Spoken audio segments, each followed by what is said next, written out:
What's going on, everybody? Welcome back to the Swingman Podcast. It's podcast number 147, and we're talking about, should we say, the Emirates NBA Cup, shall we say that? They've gone for a rebrand. It's not the in-season tournament no more. It's the Emirates NBA Cup. Adam Silver has secured the bag on the sponsorship deal. And I think it does, as there are some critiques around the NBA Cup, I think, which is fair to say. But I think it does add a little bit more spice to the regular season that we wouldn't normally have at this time of the year. As always, I'm your host, Jordan Ledger, joined us all the time by Louis Halpin and Lewis Howard. And I thought we're going to break down the NBA Cup this year, who we think is going to win it. We'll also talk a little bit about some of our stock risers and stock fallers within the NBA so far. But before we get into all of that, chaps, how are we doing? Are you well? Are you good? Are you up? Are you down? How not bad. Just happy the NBA's up and running, to be honest. It feels like it's been so long since, I know obviously we did the over-unders recently, but it's just so long since we really talked about anything NBA. So there's been quite a few storylines that I think people didn't expect right at the start of the season as well, that have quickly moved things in certain directions for certain franchises. So it's definitely been an interesting time. Yeah, I'm okay as well. Got a bit of a hoarse throat, if you can't tell. I'm just coming over a cold, as everyone in the grand island that we live on is experiencing, I believe, at the minute. Well, maybe it's just the city of London. But yeah, no, my back's hurting a bit actually as well because I've been sitting on a seat all day, and I think I'm feeling a bit.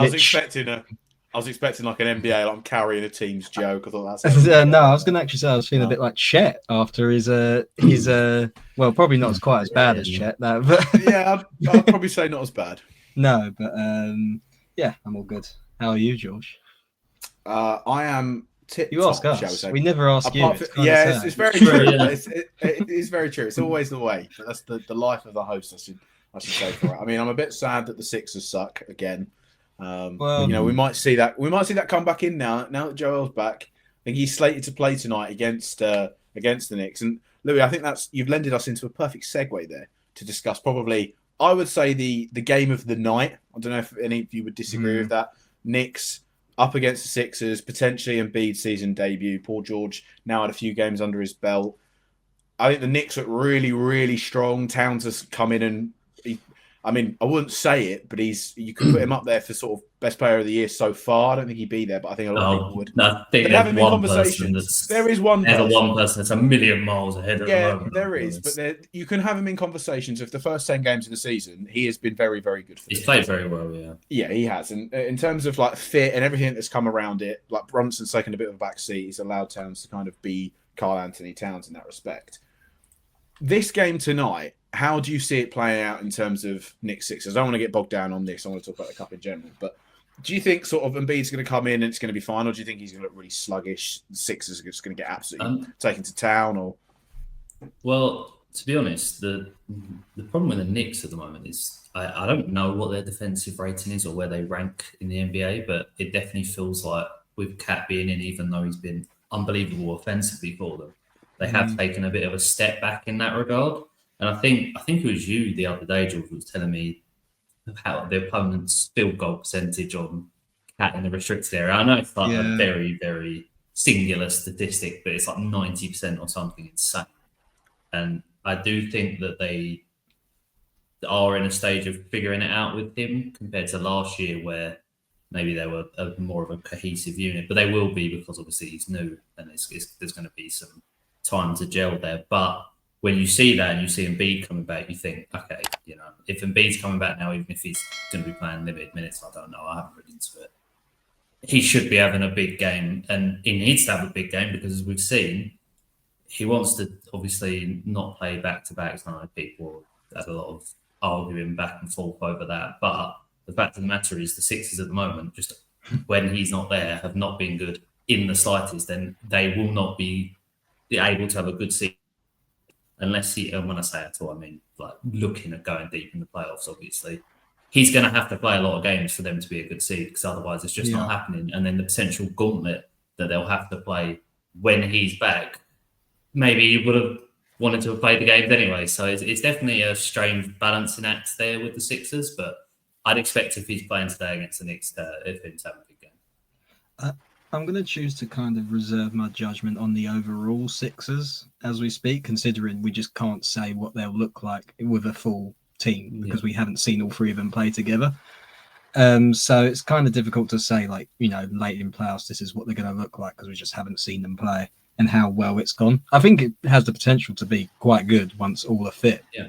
How many times that's going to happen is a bit of a worry. We've seen that as well with more so with the Clippers, I guess, where, Kawhi and Paul George, again, just didn't really, play together because one or the other was always injured at any point of the season. It comes to the playoffs and there's just no team chemistry and synergy. I think that's a worry, along with the fact they're going to have to play catch-up now if they want to get a seed that's worthy of it, because they were 7th seed last year, right? So they ended up playing, who did they play in the first round? Was it no, they played the Knicks in the first round, right? And they went out and they already had to play a playing game, and playing a playing game in general is leaving a lot up to chance. It's a 1-game thing. If someone's on a heater, you're done. And then having to play someone like New York in the first round is just not ideal for that course. So in terms of like the matchup in general, I'm not going to be like, oh, this game will show us how this is going to go because, Tyrese Maxey's not there. But it will be interesting to see that Cat Embiid matchup. Embiid always fancies it against Cat. I think Cat will be on a mission to kind of prove, otherwise, like, I'm not going to be one that's like getting bullied or so here. But, he's got his defensive limitations. There's a reason why the Timberwolves traded for Rudy Gobert and put Cat to power forward. Is, he has his defensive limitations and what he can do there. So it'll be interesting. I think the thing for me with the Knicks, and I kind of expected there to be growing pains. I'm not going to say I've been disappointed at the start of the season or anything like that. I just don't really see where Mikal Bridges is fitting in all of this at the minute, because he's not really a factor on offense. Like, he's not creating his own shots. Any shots that he has is coming from like a swing. Someone else is giving it to him. So it just begs the question, like, did you need to give up like 17 draft picks for this guy if you're not really going to use him like as an offensive weapon? Defensively, fine, he's useful for that, but you can get a lot of players, I think, that can do that. But I think this team could go up a level if he was allowed to do a little bit more. And I know he didn't have a great season offensively last year, but he's got it in him, I think. So that's what I'll be looking for. I'm looking to see his performance more than anything else. I think, I completely agree in terms of the Mikal Bridges thing. I think we're 10 games in at the minute with this New York team. So I think they've got so many years together of this core, and you kind of see it as the setup where they've got Brunson as sort of that primary ball handler who's taken a little bit more of a backseat from sort of having 35 shots a game at the moment, because he's now got pieces around him that can do bits. Like, he's now got a Karl-Anthony Towns and not a Hartenstein. So he's got a big guy in the middle that can actually sort of dictate offense if he wants to. Well, it's true, though. No, they're different levels. Hartenstein has his absolute... Like, he's a very good NBA player and a very good center. Yeah. But when you're going down it in terms of looking at... when you got OG Anunoby, you got Mikal Bridges, you got 2 defensive wings. The one for me that's the weird one is like that Josh Hart situation. Like, I feel like you've got 3 players there. Josh Hart could probably be swapped out for someone that's a bit more of an offensive-minded guy if they're going down the route of having OG and Mikal Bridges as their 2 sort of defensive wings that can shoot the ball a little bit. That's where, but I'm sure it's all going to click in a manner for them. I'm very surprised at sort of the bookies odds for this game, because the Knicks are favourites, but not massive favourites. It's a 2.5 spread, which surprises me a lot. And I know Embiid's back, but there's no Tyrese Maxey. Paul George is probably on a minutes restriction still too. Embiid hasn't had any official restrictions placed upon him, but I'll be very surprised if he plays more than 25, maybe 30 minutes at a push. Like, this is his first game back. I know he's been injury-free for a few, and he was just out because he pushed over a report or whatever he done. But I'm very surprised in terms of the Knicks aren't overall favourites for this game. But I don't want to get bogged down just entirely on this. I think we can digress and we can talk a bit more about this. The thing that I want to get your guys' opinion on as well, with this sort of NBA Cup setup, obviously we're going into the second year of it now. Do you both agree that it was a success in the first year? Would you say that? I think when you compare it to the expectations people had for it going in, I'd definitely say it was a success, because I think most people were very skeptical about it, and it still had its issues. But if you look at it from the angle of, did it create more excitement during the regular season, which I think is basically the main point they want from it. And for me, the answer would be yes. I don't know. I'll have to go back and look at the viewing numbers for the games. I'm not sure on that. But in terms of just creating more excitement, I think it especially helped. Maybe a bit of magic was put in to help the Lakers be the ones and LeBron be the one to get it. That obviously helps it out a ton. And maybe JJ Redick can help him out and pull off the repeat. I doubt it, but I think that also pushed it along quite well.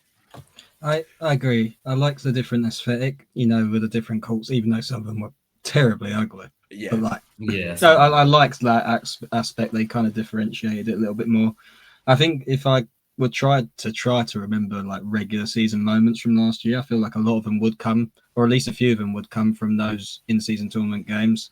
I think Halliburton obviously had his sort of mainstream coming out party, if that makes sense in this. Yeah. So it created, I think, a star that people knew a little bit more, and I guess propelled him a little bit, and he went on to Eastern Conference Finals.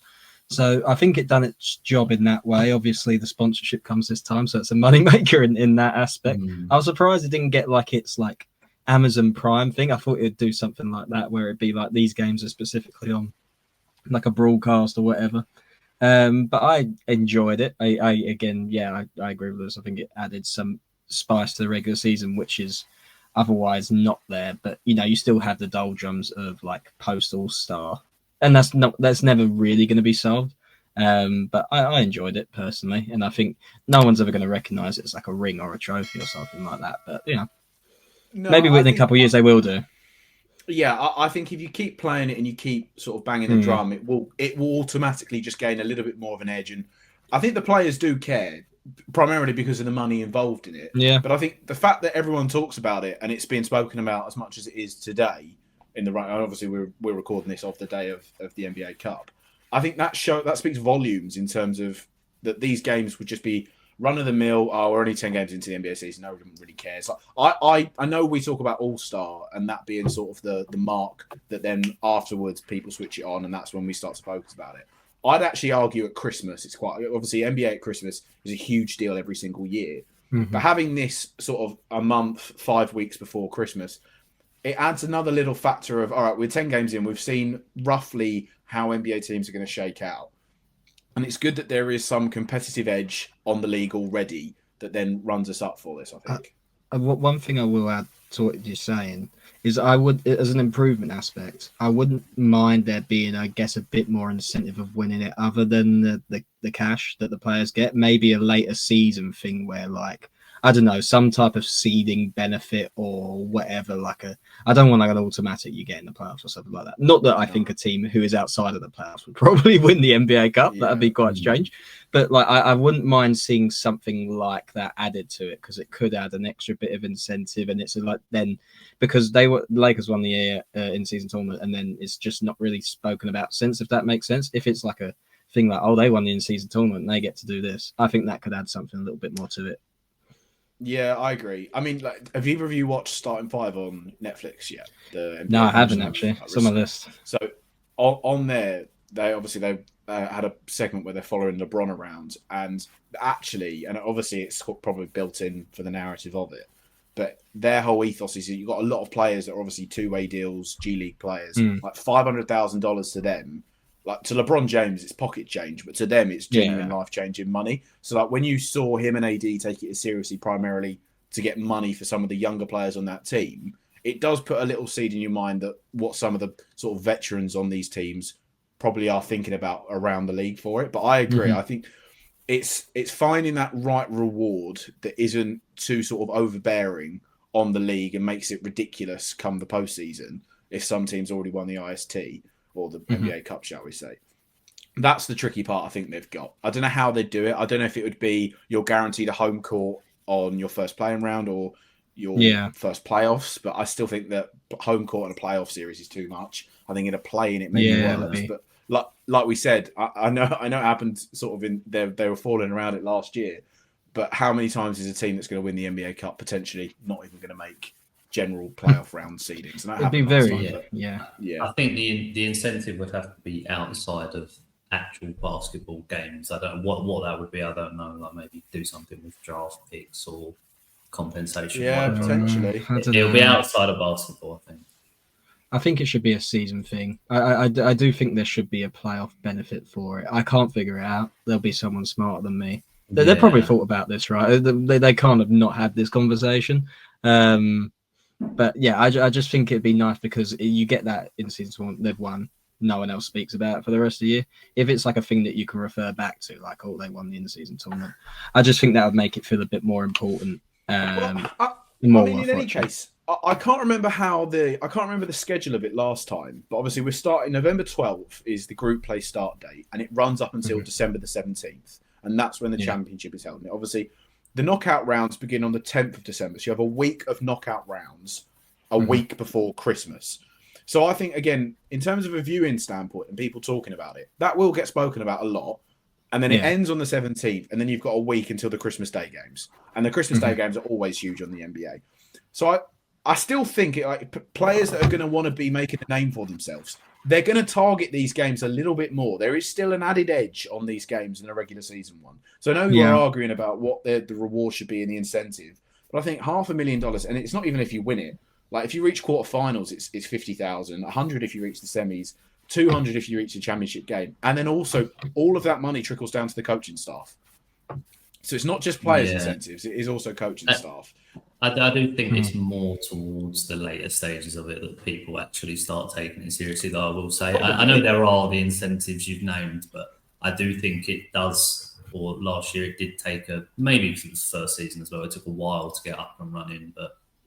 Maybe this year because we've already had it, they ramp it up early.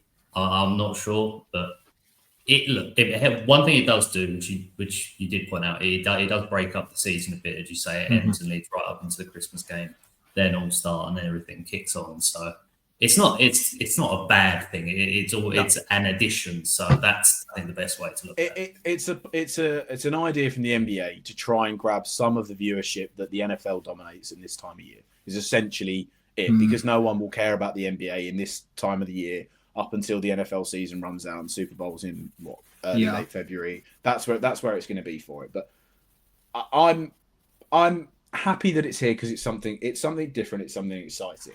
Now, in terms of, and as probably titled in the most clickbaity manner we could come up with in this podcast, who we feel is going to win it, and also this is how we can tie in sort of our thoughts and feelings on the opening 10 games within the season, which we tend to do every year.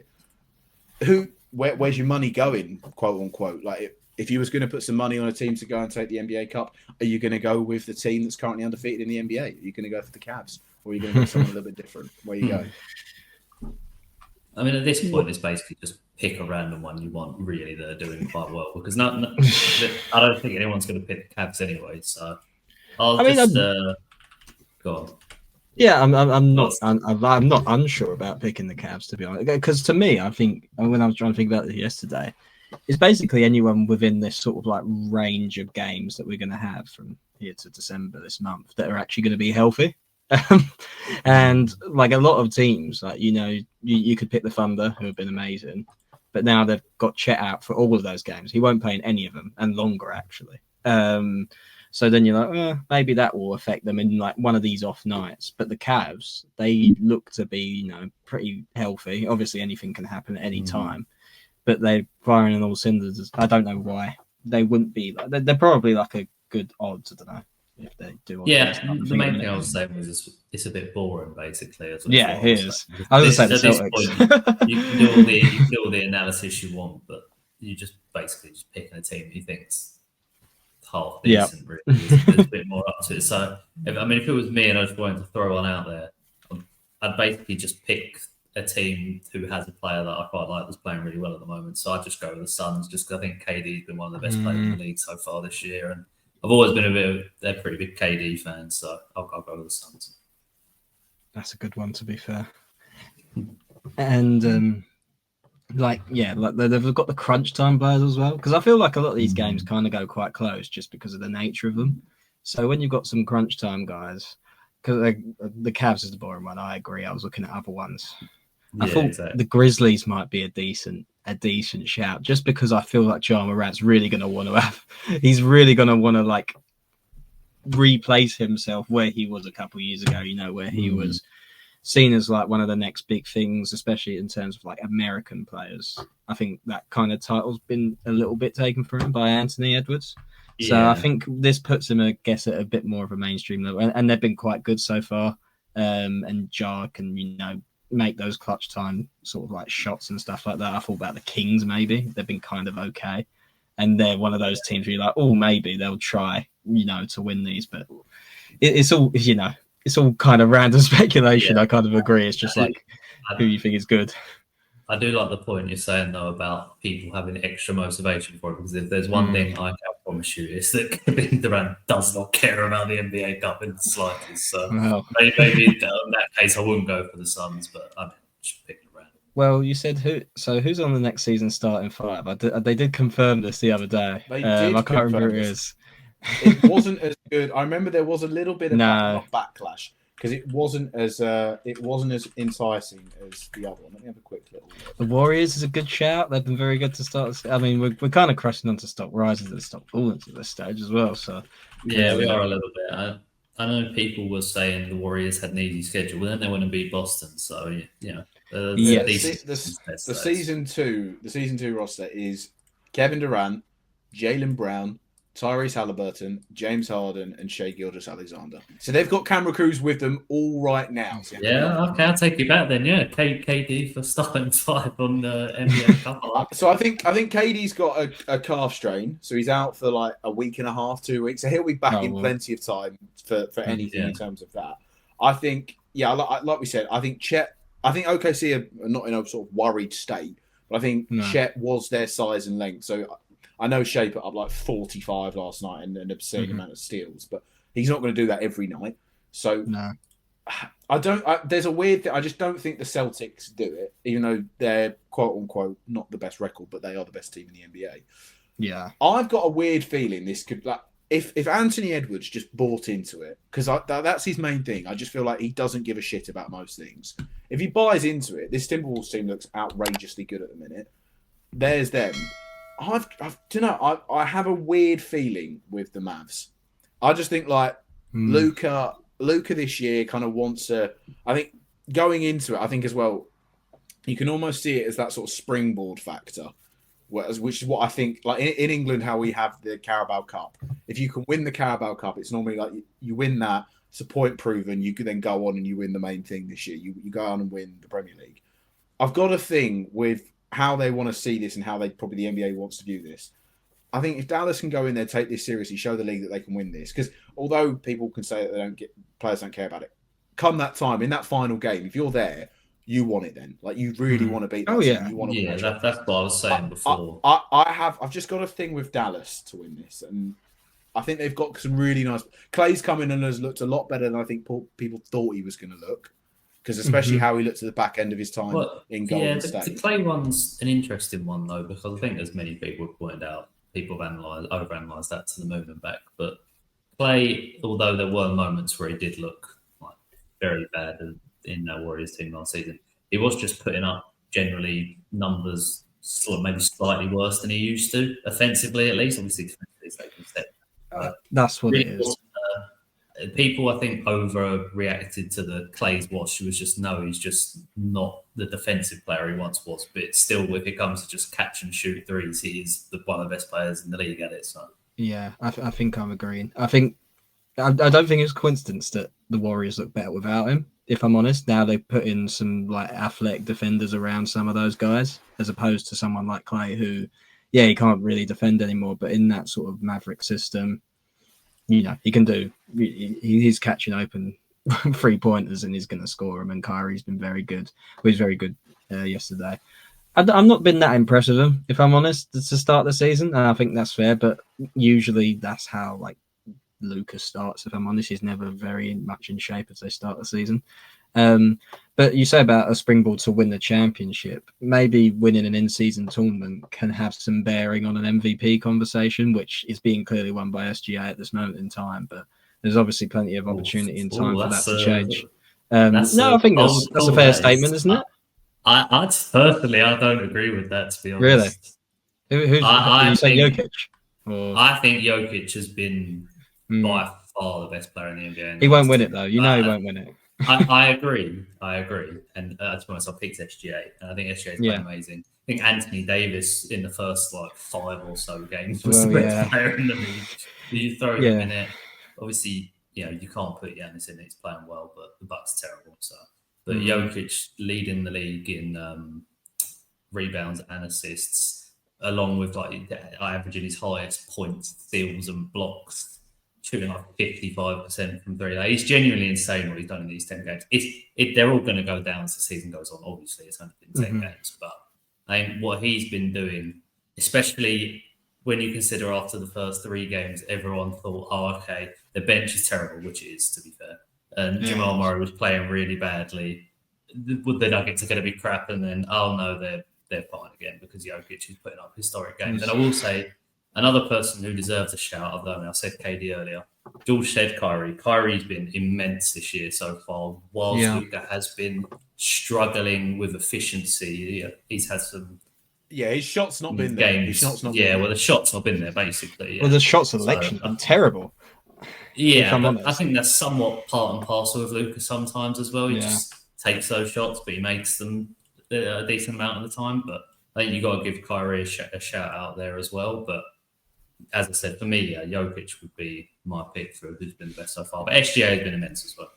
Yeah, I can't really argue with the Jokic shout. I think the numbers he's putting up is still just... It does baffle you in terms of how he does it. It is the Jokic effect on some sort of players. And we were talking about Bruce Brown the other day, that he's kind of... I know he's had his injury issues, but Jokic just makes players around him so much better.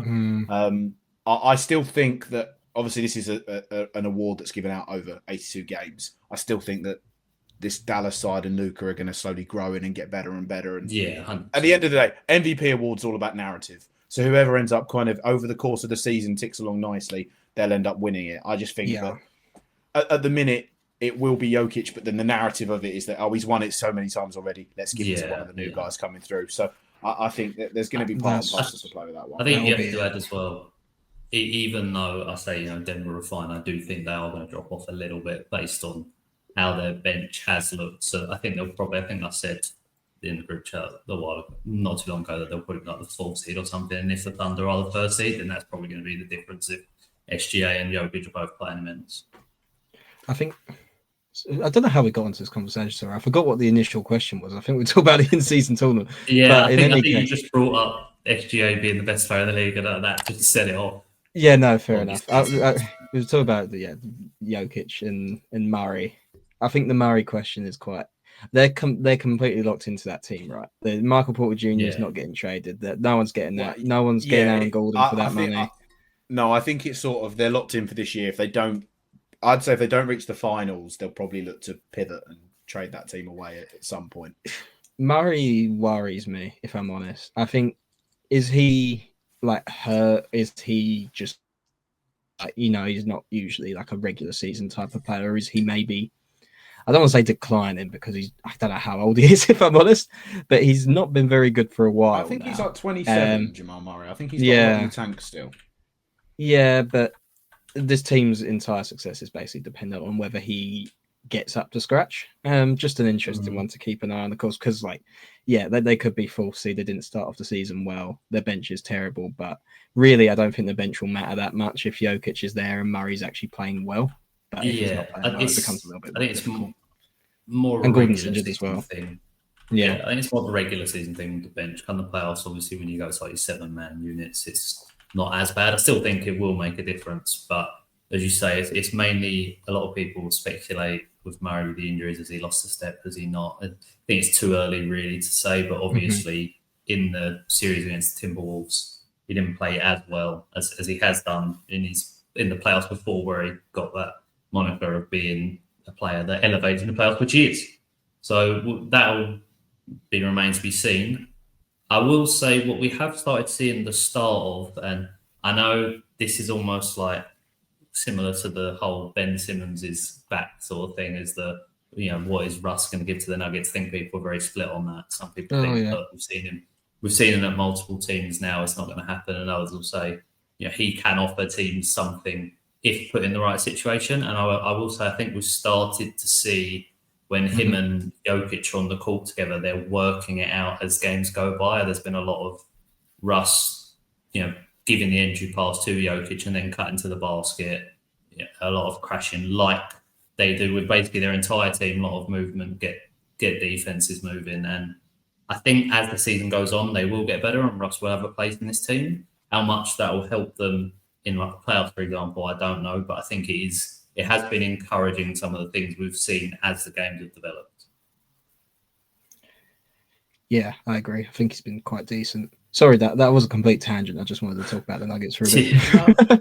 That's fine. I think in terms of some other stuff as well, I mean, we can do some stock fall and stock rises if you want. Yeah. So I think, in fact, you know what?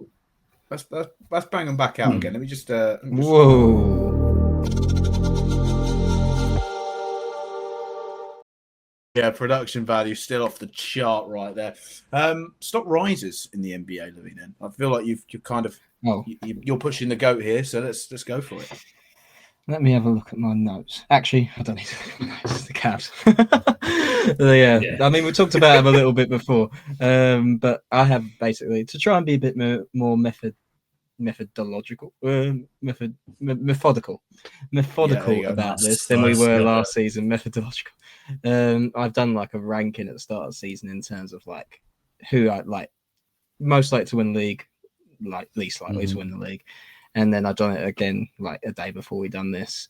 And the Cavs have risen quite significantly. Obviously, it's all based on like a 10-game sample and all of that stuff. But I just think, the big thing for me for this team, obviously, health. Otherwise, but Darius Garland just wasn't very right last year. Broke his jaw, I think, pretty early on in the season and didn't come back from that at any point in the season. And then I think there was a little bit of uncertainty in terms of like whether they'll end up paying Jared Allen and Mobley and, whether Mitchell will stay. But I think all of that was ironed out in the summer, locked into this team. And they're like, well, and Darius Garland obviously is now healthy. So they got all right. So they're unbeaten at the moment. Obviously, they've had some hard games in that as well. I guess, the Warriors who have also been on a bit of a hot streak to start the season. So I think they're the ones that you look at immediately. And obviously we'll be looking at them if they can stay consistent. They've had good seasons before with this same team, not last season, but the season before. And they obviously had some sort of like offensive issues when it got to the playoffs and that they went out when I don't think people expected them to. But I was encouraged by the fact that, when Garland was absolutely cooking the Bucks, as he can do because the Bucks have absolutely no guard defense and they're all about 40 years old. Mitchell took a backseat and he was like, you know what? You're the man who's cooking tonight. I'm going to let you. And that's not something I've seen from him really like willing to do before. So I thought that was an encouraging sign. And they're riding a bit of a high wave at the moment. So they're the obvious stock rises, and I'll leave you to pick. There's some other stock rises, obviously, but those are the ones you have to say. I'd say on the Cavs, basically last year was the tale of the two pairs, pretty much. When you talk about, I know Garden was injured, but there was a lot of talk about which one do you build for? Are you going to trade one out of Mitchell and Garland? And then I think the same sort of conversations, obviously it was to do with the contracts, but when it came to Jared Allen and Mobley, it was like, do you really want to play them together or do you want to get rid of one, focus on the other as the centerpiece of your defense and go from there? Obviously they've kept everyone, and I think the stability and the idea of, I think pretty much everyone has decided that Donovan Mitchell is the guy on that team, and maybe that means that he is more willing to give up, if Garland's having a game, I was saying, okay, right, this is your night, this is not my night, because he knows that he is the guy on that team at the end of the day. And then obviously now the contract situations are sorted out. Jared Allen and Mobley can Jared Allen especially can focus more on just being the best version of himself. And when you put that all together, they obviously they're not the same as the Knicks from last year, I'm not saying that, but it sort of has the same feeling where you have the guy that can be the superstar in Donovan Mitchell, because he can have games where he can just score with the best of them. He's one of the best scorers in the NBA. And then you have just a very gritty, strong team around them. And I think that is something that we have seen success in the recent past in the NBA, and maybe they can replicate that. It's obviously early days yet, so we don't know what's going to look like on the end of the season, but it is very encouraging. Yeah, I mean, going back to in terms of some of the guys for stock rises that I think this year, I think Franz Wagner's been a bit of a positive since Paolo Banchero's gone down. It was a bit doom and gloom for the Magic, and he's really stepped up and sort of proven his worth a little bit after a bad playoffs as well. I'd say he was shooting terribly.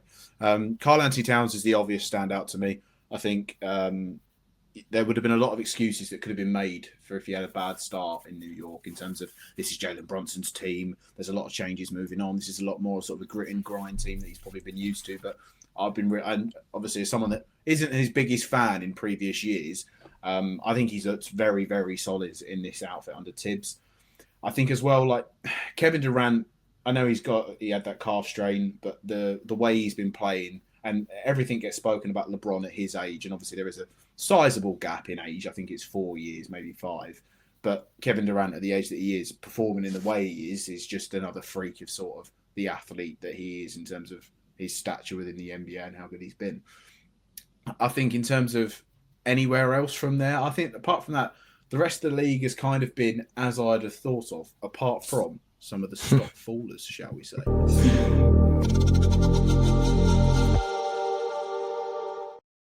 And I think for me, there's a few that we can go into in terms of who have been. And again, we're 10 games in, so I don't want to go too harsh, but I think the Bucks are in some serious trouble. Yeah, I mean, it has what told you that? I don't know. I just think that this outfit, it really has not worked how they want. And it's crazy when you trade for someone that doesn't want to be there, that it doesn't end up working. But it just isn't clicking for Dame in Milwaukee. And there's been flashpoints where you think, they might kick on from this afterwards, but it's not going. They've got Brook Lopez will still be fine, but he's looking sort of aged and sort of.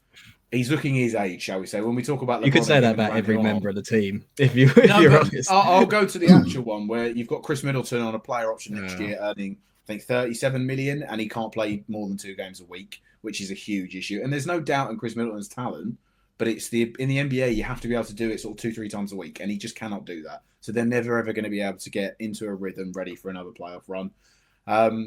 And at this point, it's just sort of looking bleak. Like even their off-season moves, like Gary Trent Jr. out of the team already, hasn't worked for him. They're not liking the fit. And Gary Trent Jr. proved all of last year's playing in terms of in that role with the Raptors towards the back end of the season. He's a good NBA player. Like he's nothing special, but in terms of 3-and-D guard wings, he's very good. So it's that essence of it's not clicking for them right now. Other sort of things outside of that in terms of where have you got your biggest stock faller? Or is it the Bucks? Okay. Well, go on, there you go. Okay. I'm just going to quickly jump on the Bucks, so I'll say a bit more. I think the main thing everyone points to when it comes to the Bucks, which pretty much explains just their main issue across the team, is that Drew Holiday trade. And the main reason people bring it up is they cannot stay in front of anyone on the perimeter. They just can't defend anyone on the perimeter. And that is when people say, they look old. Or, you talk about Brook Lopez. I think Brook Lopez is fine. It's just the problem is Brook Lopez is not a perimeter defender, and barely anyone in that team is, and that's the issue. They're just getting destroyed on that end. And obviously Dame's a fantastic player, but he's not going to help him out in that regard. And when you have a player like Giannis who's putting up incredible stats, like he hasn't really missed the step this season. It's just overall the team, which you used to think of as a incredible defensive unit a few years ago, it's just not that at all anymore. And obviously that then brings up all the potential trade talks with Giannis. And I think just the vibes of the Bucks right now are just not it. The vibes are not it indeed. Yeah, the vibes are not it. I won't add too much more to that, but I agree. I think they're too old, they're too slow, and they can't defend. That would be my 3-point summary. I think Dame is a good player. He's obviously a good player, but he's only a really, really good player once a week. He can't do it more than once a week. Like it's shown on him, and it kind of does on smaller guards. That's kind of how it is. I don't know what year it is for him in the NBA now. Can't remember. But he's in his mid-30s, right? Or like sort of approaching mid-30s, and I think you can tell. But I won't add anything more to the Bucks. We've heaped enough misery on them. Everyone knows. And you'll be expecting some of those Giannis trade talks to ramp up, I assume, as the season goes on. I mean, I don't expect a mid-season trade for him, but in the off-season, No, I would obviously not. expect something. It's If just I'm honest, insane. It's insane because I generally have the belief when it comes to the NBA that if you have a top yeah, five player in the NBA at minimum, like Giannis, if you ask me right now, I'd probably say I didn't maybe say the second best player in the NBA. So that I wouldn't go lower than 3. yeah, And he's I'd say that guarantees you a certain amount of wins in the regular season. But right now they look awful, even with him playing as he is. So it's just a mess over there. yeah. They were 7th in my rankings at the start of the season. They've gone down to 14th. So Yeah. pretty maybe bleak that's viewing. very reactionary, but other stop fallings. What can I say? I mean, I'm not going to touch on the Sixers. They're obviously stop fallings, but it's just a health thing. I can't really make a judgment on how that looks. I don't think it looks great to be paying Paul George that much money when he's like 37, 38. I think that would be maybe a bit of a slight concern. But I guess if that team all comes together at some stage and they look really good, it will become, like a bit of a sort of back in the mind type of thing, right? You'll see. But I think, okay, the Pelicans, again, just not healthy. But I think it's more of a point of stop falling now because they've never been healthy. And I just don't think they're very good. They tried to trade Brandon Ingram all off season. No one would take him. CJ, it's just the pieces are just all like, I don't really get how they fit together, and I don't think they'll get into the play-in, which is just not really good enough for a team that has Zion, who again is injured. I get that, but like the amount of talent they have, I just don't think it's working there. Yeah. Change needs to be made. I've got a slight stop falling for Wemby, if I'm honest. I just don't think he's got much of an offensive game at the moment. And he settles for 3-point shots that he's never going to pull up 3-point shots that I don't think are the best use. He'll make some of them, don't get me wrong, because he's got the skill set to. He made But 6 hits last night. Yeah. Yeah, but I just don't think it's the best use of what he is, how tall he is and that size. I think he could develop a bit more of a, I don't know, he could develop more of a bag, if I'm honest. I think he just settles for way too many 3-pointers. I mean, he is 20, Louis. Like, there is going to be a lot of Yeah. time I know, for him but to develop. to be his fair, I'm holding him like- to very high standards. You know what I mean? I do think that was part of the issue with that is the hype around him that came into it, because I think we all knew the floor defensively was going to be so high even when he just came into the NBA immediately. But the offensive game just wasn't there. Yeah, it has to be developed. And it is an interesting conversation to have because partly with the first season, there's just the way the Spurs played were just not getting him easy points. And I think that's the main thing that people see when they see Wemby. They just think there should be a certain level of easy buckets he should be able to get every night. And it just doesn't look like he's in the positions to get them, whether that's a Spurs issue and how, because obviously, when people think of the best franchises in the NBA, the Spurs are one of the ones that come up. But it seems like the way the last season and the start of this season, maybe the direction they've gone with offensively with Wemby, it's not what you'd expect, because you do think there are just some easy buckets that he is leaving on the floor every game.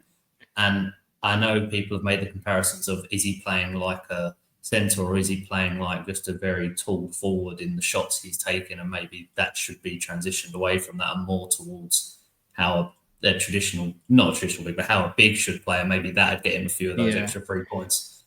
But are they being careful with his health as well? I think what I would say is we're seeing a long process of he's developing some of the skills that maybe you wouldn't expect someone of his size to be focusing on this much, but as the season goes by, or maybe a couple of years into the future, you'll see it all working together well-rounded. Then it just takes time, and because of where he started, which is offensively less than what the hype gave, I think people were jumping the gun a little bit. But as you say, I can understand why you'd say stop falling on him, just because of maybe the jump you'd wanted to see. Yeah, the jump you wanted to see a little bit from last season offensively hasn't been there yet, but I'd just say give it time, to be honest. I think as well, it's because I think towards the end of last season, he was doing some of the things that I think I'm asking him to do now. So I think he already was doing it, and now he's gone back a bit. And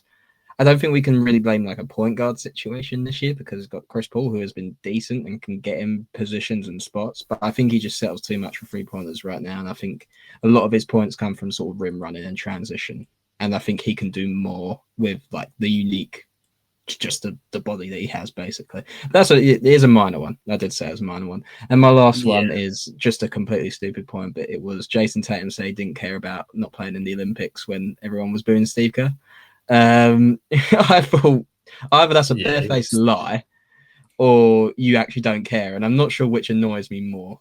I think it's a barefaced lie. It's a barefaced lie. His coach flew over to France to see how he was doing. Yeah, is all I'm saying.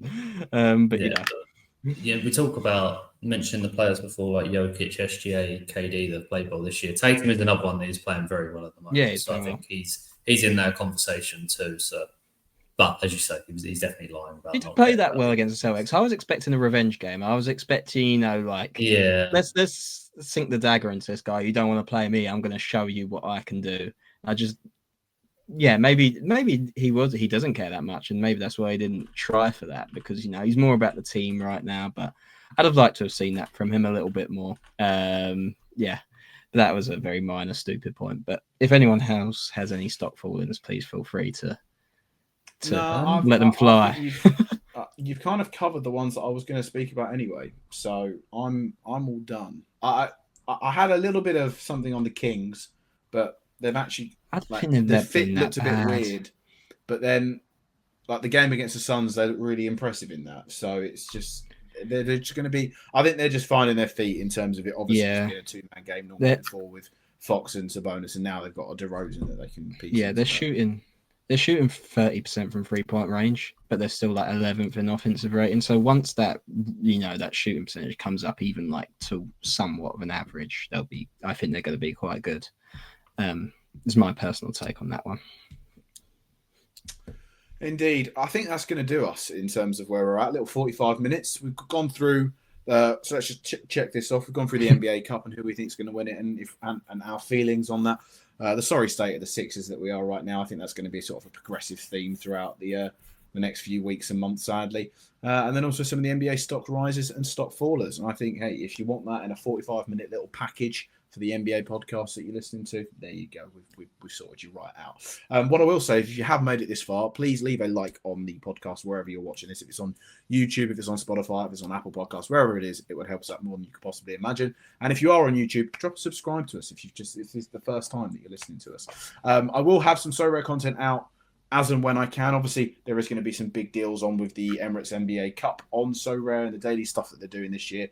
So we will get some content out for that as that goes on throughout the year. And if you are looking for some projection sites for it, check out the description down below for everything that you will need there. But apart from that, I think that's going to do us there. Thank you very much for listening, and we'll catch you in the next one. Peace.